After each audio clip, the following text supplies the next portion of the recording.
সাভারের এই মাদ্রাসায় ছোট ছোট শিশুরা প্রতিদিন আসে শেখার জন্য, ভালো মানুষ হওয়ার জন্য আর সুন্দর ভবিষ্যতের স্বপ্ন নিয়ে। আজ আমরা তাদের কাছ থেকেই শুনব তাদের পড়াশোনা, পরিচ্ছন্নতা, আনন্দ আর গল্প। তুমি বড় হয়ে কি হতে চাও? আমি বড় হয়ে হাফেজা এবং আলেমা হতে চাই। স্কুলে কোন জিনিসটা তোমাকে সবচেয়ে বেশি খুশি করে? বন্ধুদের সাথে আমার পড়তে এবং খেলতে ভালো লাগে। তোমার সবচেয়ে বড় ইচ্ছা কি? আমি কোরআন মাজিদ সহি শুদ্ধভাবে শিখতে চাই।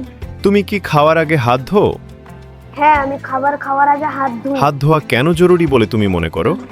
হাত ধোয়া সুন্নত। হাত ধুলে জীবাণু মরে যায়। হ্যান্ড ওয়াশ ব্যবহার করতে তোমার ভালো লাগে? এই হানাসের গন্ধ আমার অনেক ভালো লাগে।